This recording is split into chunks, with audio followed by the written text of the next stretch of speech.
দাদা বলরাম বড়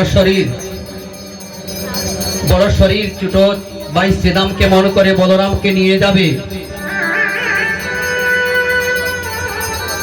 নয়নের জলে কাঁদতে আরম্ভ করলেন। হে গোবিন্দ, প্রতিজ্ঞা দিয়েছিলাম, কিন্তু এই বড় দেহটা বলরামের কেমন করে নিয়ে যাই। দাদা বলরাম কি করেছেন? সুবলের কাঁধে শ্রীরামের কাঁধে উঠবেন বলে প্রস্তুত নিয়েছেন। আর শ্রীরাম কি করেছেন? শ্রীরাম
দাদা বলরামকে কাঁধে করে নিয়ে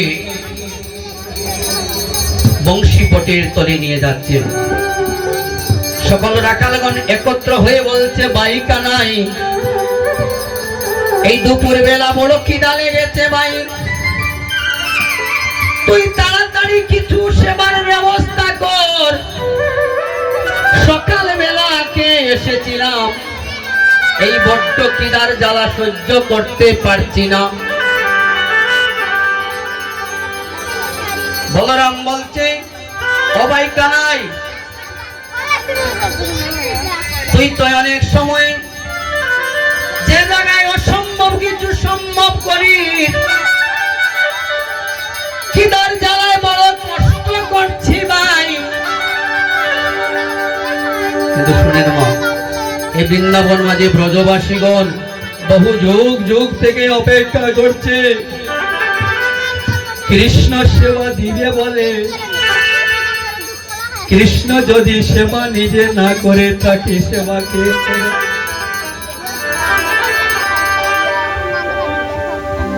ব্রজবাসীগণ হাজার হাজার বছর থেকে অপেক্ষা করছে। আর এদিকে কানাই দলবদ্ধ যারা আছেন সবাই খিদার জ্বালায় কষ্ট করছে, কিন্তু ওই কানাই তো সবার হাতে সেবা করে না।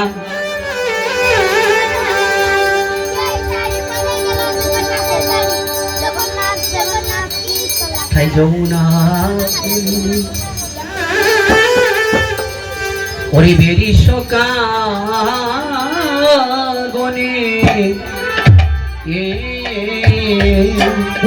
হরে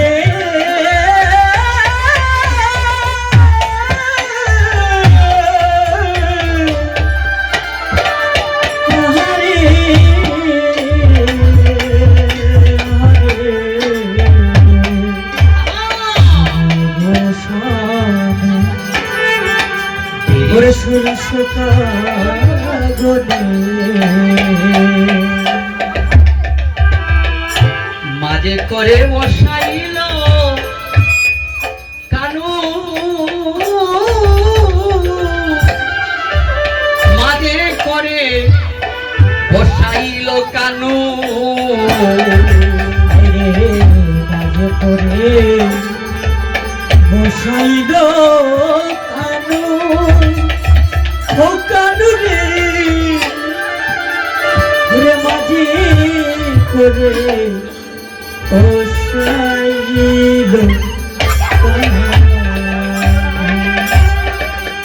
বলি সবরা খালি একটা করিয়া কুণ্ডলী, সবরা কাল মিলি একটা করিয়া করি, সবরা খাল মিলি করিয়া মণ্ডলী, সবর খালি করিয়া মণ্ডলী, জীবন খোরানো সুখেরে আজি, সর্বজন খোরানো সুখে ভোজন করারে সুখেরে আজি, ভোজন করারে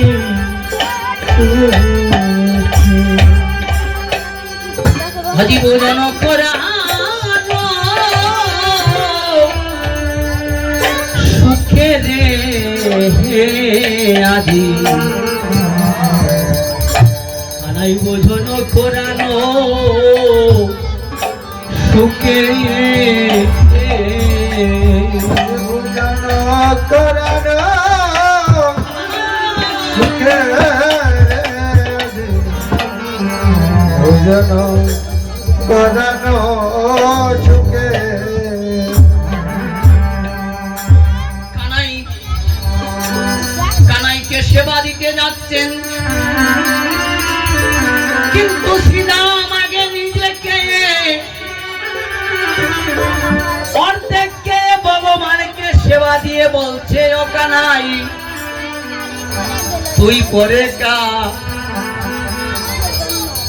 মা দেখছেন ভগবানের সেবা দিতে কি লাগে। আমরা বলি স্নান ছাড়া গোবিন্দ সেবা করতে পারবো না, স্নান ছাড়াই আমরা ঠাকুর করে যেতে পারি না, যেতে পারি না। আর ওইদিকে শ্রীরাম কি করেছে, আগে অর্ধেককে পরে সেটা বলরাম, পরে সেটা কানাইয়ের মুখে দিচ্ছে, আর উচ্ছিষ্ট দ্রব্য হয়েও ভগবানকে বলছে, ওরে শ্রীরাম বড় বড় মিঠা লাগে রে,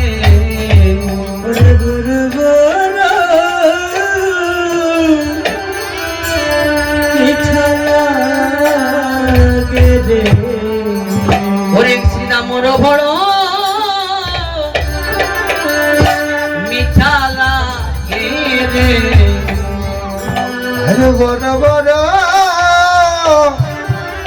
মিঠা লাগে রে, ও তুই একবার খাইয়া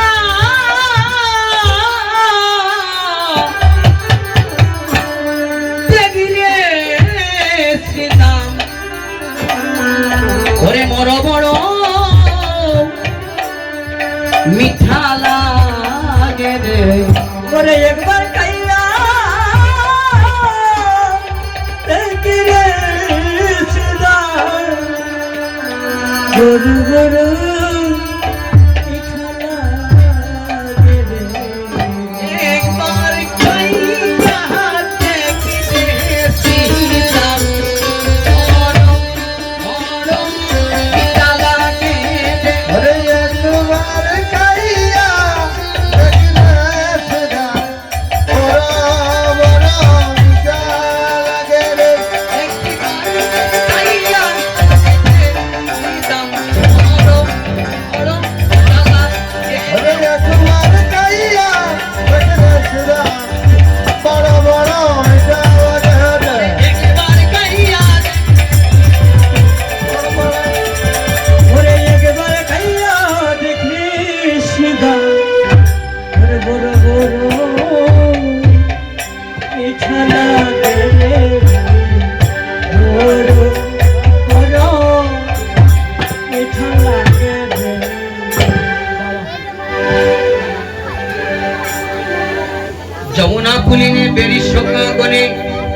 মাঝে করে বসাইল কানু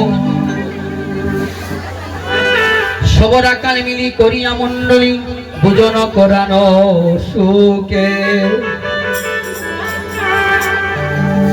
কানাই কি করছে?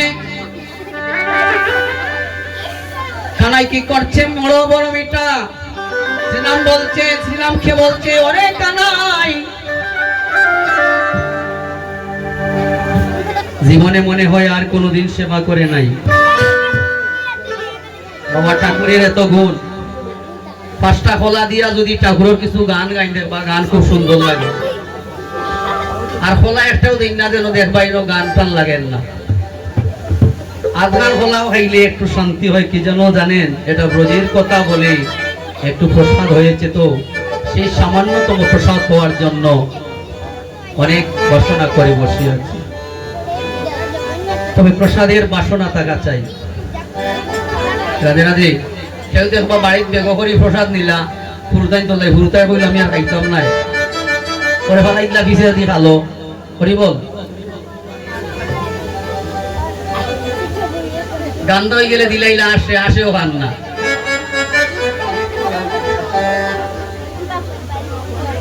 দিলা মনে হয় নিচলা এখন দিন দাদা, নিলে কই বাইলা নিবার দরকার নাই। এখানে কেউ প্রসাদে শট মারে আর তাই হইলা বেগটা দেও আগে। রাধে রাধে। প্রসাদের আকাঙ্ক্ষা চাই, প্রচার সে যেন সেবায় লাগে। প্রসাদ পেয়ে মনে হতো এমন স্বাদের প্রসাদ হলো, আরেকটা দিন যেন এই প্রসাদের আমার সৌভাগ্য হয়।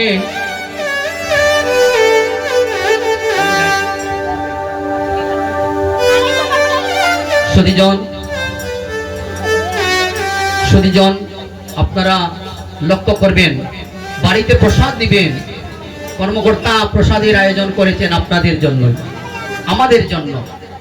কেউ অধিকার থেকে বঞ্চিত হয়, কেউ এটা আবার অতিষ্ঠ হয়ে প্রসাদ অন্য স্থানেও চলে যায়।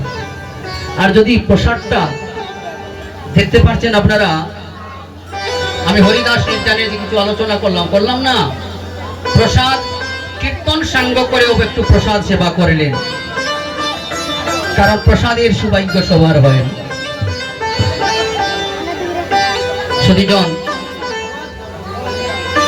আর ওই প্রসাদ যদি বেশি নিয়ে অতিরিক্ত কখনো ফেলে দিবেন না, তাহলে মহা অপরাধ হয়ে যায়।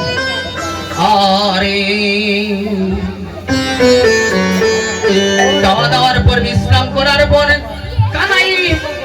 কানাই সুবলকে বলছে, ওরে সুবল, তুই একটা কাজ কর ভাই, তুই আমার রাধা রানীর কাছে নিয়ে চল।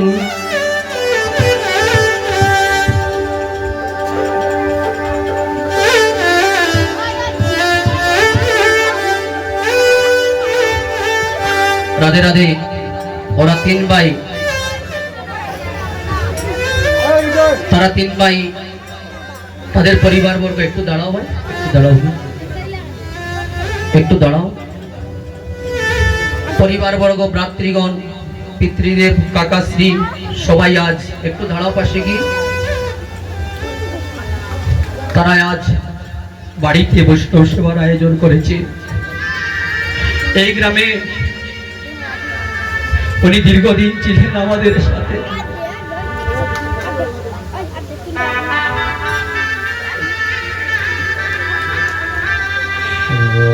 কেউ মারা যাওয়ার পূর্বে বলে যায়, বাবা আমাদের নামে একটু কীর্তন দিস।